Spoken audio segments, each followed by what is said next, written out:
Operation Sindoor பத்தி பல தகவல்கள் இப்ப வெளியில அடுத்தடுத்து விடப்படுது. காரணம் என்ன அப்படின்னா, எதிரிகள அச்சுறுத்தல் மட்டும் கிடையாது. ஒட்டுமொத்த உலகத்துக்கும் எதிரிகள எப்படி இந்தியா கையாளுது அப்படிங்கிறது தெரியட்டும் அப்படிங்கிற ஒரு கெத்து காட்டக்கூடிய ஒரு விஷயமா தான் பார்க்கப்படுது. ஏன் அப்படின்னா, ஆபரேஷன் சிந்துவோட மாஸ்டர் மைண்ட் யார்?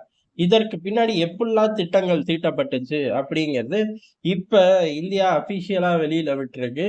இதுல பத்தி பல தகவல்களும் தொடர்ந்து வந்துகிட்டே இருக்கு. அதுல முக்கியமா பார்க்கப்படுறது என்ன அப்புட்ன்னா, இந்த லொகேஷன்கள். இந்த தீவிரவாத முகாம்கள். ஏன் அப்புட்ன்னா, நம்மளே விரிவா பார்த்தோம். எல்லைகள்ல இருந்த முகாம டிரான்ஸ்பர் அடிச்சாய்ங்க. எங்க? எல்லைகளுக்குள்ளேயே ஒரு பங்கருக்குள்ள கொண்டு போனாய்ங்க. பங்கருக்குள்ள இருந்து மெயின்லேண்ட் பாகிஸ்தானுக்குள்ள ஷிப்ட் பண்ணிட்டார்கள். அந்த மெயின்லேண்ட் பாகிஸ்தானுக்குள்ள ஷிப்ட் பண்ண இடங்கள் அப்படிங்கிறது வேற வழியே இல்ல. அவனுங்க ஹெட் குவார்ட்டர்ஸ், பிரான்ச் எல்லாம் ஒரே இடம் தான். ஆனா அது ஹை சீக்ரெட்டா இப்ப இவ்வளவு பிரச்சனைகள் நடக்கக்கூடிய குறுகிய காலகட்டத்துல ஷிஃப்ட் பண்றக்கூடியது. அப்ப டாப் சீக்ரெட். ஓடி போய் ஒளியிற இடம் தெரிஞ்சுட்டா தான் ஜோலி முடிஞ்சுச்சு. அந்த லெவல் சீக்ரெட்ல இருந்த இடங்கள தான் இந்தியா தட்டி தூக்குது. அதுக்கடுத்த விவகாரமா, முக்கியமான விவகாரமா பார்க்கறது, அதுக்கடுத்து இந்தியா தட்டி தூக்குன ராணுவ இலக்குகள். இது 2 எப்படி டிசைன் பண்ணப்பட்டுச்சு அப்படிங்கிறது தான் இப்ப வெளியில வந்திருக்கு. முழுக்க முழுக்க அஜித் தோவல் கையில தான் இந்த பொறுப்பு குடுக்கப்பட்டது அப்படின்னு எல்லாருக்கும் தெரியும். ஆனா, அவரத் தவிர டார்கெட் என்ன அப்படிங்கிறது யாருக்குமே தெரியாது அப்படிங்கிற தகவல் தான் இப்ப வெளியில வந்திருக்கு. அவர் ஒரு ஆளுக்கு மட்டுமே தான் டார்கெட் தெரியும். அவர் பொறுப்புல விட்டாச்சு. அவர் இந்த 9 டெரரிஸ்ட் கேம்ப் அதுக்கு அடுத்து ஏறக்குறைய 11 பேஸ்கள் மட்டும் நம்மளோட டார்கெட்ல இல்ல. அதாவது அஜித் தோவல் ஏற்பாடு பண்ணி வைக்கல. அவர் இன்னமும் பல இடங்கள டார்கெட் பண்ணி வச்சிருக்காரு. அந்த இடங்கள் எதுவுமே தெரியாது. யாருக்குமே அப்படின்னு சொல்லப்படுது. இதுதான் டார்கெட். இந்த இடத்த தான் குறி வைக்க போறோம் அப்படிங்கிறது டாப் சீக்ரெட்டா தான் இருந்திருக்கு. கடைசியா தான் தளபதிகளுக்கே சொல்லப்பட்டிருக்கு. எப்ப அப்படின்னா, டெரரிஸ்ட் கேம்ப் 9 தட்டி தூக்குறோம்ல, அந்த தட்டி தூக்குற நிமிடத்துக்கு சரியா 2 மணி நேரத்துக்கு முன்னாடி தான் டார்கெட்டே தளபதிகள் கையில குடுக்கப்பட்டிருக்கு. தளபதிகள் கிட்ட இருந்து செய்யக்கூடிய யூனிட்டுகள் கைக்கு அதுக்கப்புறம் தான் போயிருக்கு. அதுக்கப்புறம் லொகேஷன அவ்வளவு அக்யூரசியா தகர்க்க முடிஞ்சுச்சு அப்படிங்கிறது தான் பெரிய விஷயம். அதே மாரி ஒட்டு மொத்தமா இதுல சம்பந்தப்பட்டது ராணுவத்தோட இன்டெலிஜென்ஸ், ராணுவம், இந்திய உளவுத்துறை இந்த மாரி ஏகப்பட்ட ஏஜென்சிகள் சம்பந்தப்பட்டிருக்கு அப்படின்னு நம்ம சொன்னாலும், விஷயம் யாருக்குமே தெரியல. அப்ப அந்த அளவுல டாப் சீக்ரெட்ல பல ஆட்கள போட்டு நம்மனால வேலை வாங்க முடியும் அப்படிங்கிறது இதுல இருந்தே தெரிஞ்சு போச்சு. ஏன் அப்புட்ன்னா, திட்டங்கள் தீட்டப்படுது. உள்ள போய் அடிக்க போறோம்னு தெரியுது.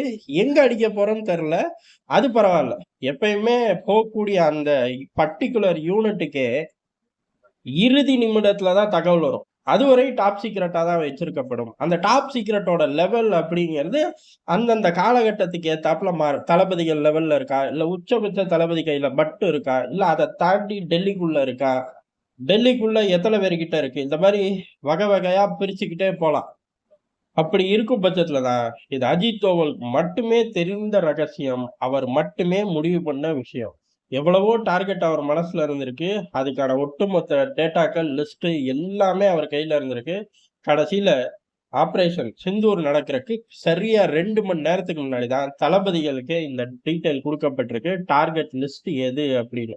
அதுக்கு அடுத்து தான் டார்கெட்ட லோட் பண்ணி அந்த யூனிட்ட அடிக்க ஆரம்பிச்சிருக்கு. 9 டெரரிஸ்ட் கேம்பும் சிதறிருச்சு. இதுல அடுத்த கட்ட விஷயம் என்ன அப்படின்னா, பதிலுக்கு பாகிஸ்தான் ரியாக்ட் பண்ணுவாங்க.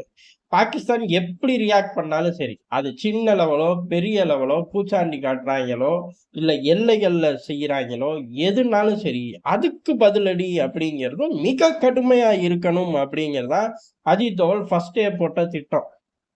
அந்த மிக கடுமையான பதிலடி நேரடியா அவர்களோட ராணுவ ஏர்பேஸ்கள நோக்கி வச்சுருவோம். ஏன்னா, அதுதான் அவனுங்களோட இருக்கக்கூடிய ஒரே அசட். காரணம் என்னன்னா, இந்தியாவ தாக்கணும் அப்படின்னா, பெரிய அளவுல இந்த ஏர்பேஸ்கள்ல இருந்து ஆப்பரேஷன் பண்ணி கிழிச்சுப்புடுவோம் அப்படிங்கிற ஒரு தோற்றத்த ரொம்ப காலமா சொல்லிக்கிட்டு இருக்காய்ங்க.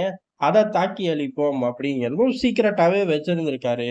அவர்கள் ரியாக்ட் பண்ணதுக்கு அப்புறம், அந்த ரியாக்ஷன இந்தியா முறியடிச்சுக்கிட்டு இருக்கு, நியூட்ரலைஸ் பண்ணிக்கிட்டு இருக்கும்போது தான் அடுத்த கட்டமா பாகிஸ்தானோட ஏர்பேஸ்கள் லிஸ்ட் குடுக்கப்படுது.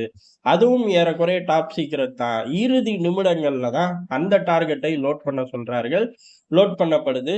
அக்யூரசி அப்படிங்கிறது கேட்கவே வேணாம். தாறுமாறா பாகிஸ்தான் துரிச்சு தொங்க விடுற அளவுக்கு இருந்துச்சு.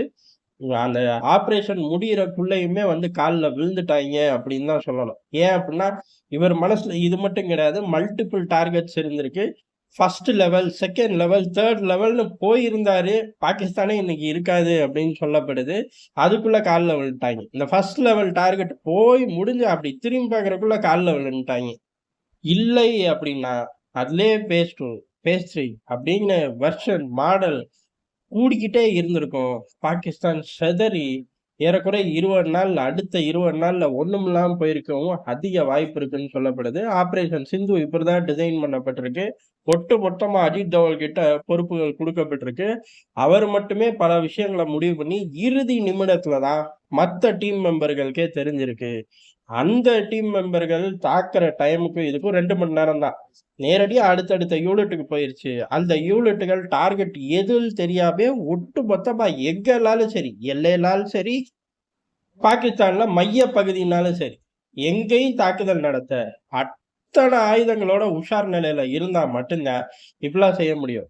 ராணுவ ஆப்பரேஷன் அப்படின்னா பக்காவான ஒரு ராணுவ ஆப்பரேஷன் தான். ஏறக்குறைய ஒரு போர் தொடுக்கறதுக்கு சமம். போர் தொடுத்து அதுல வெற்றியும் கண்டுட்டோம் அப்படிங்கிறது தான் யதார்த்தமான உண்மை.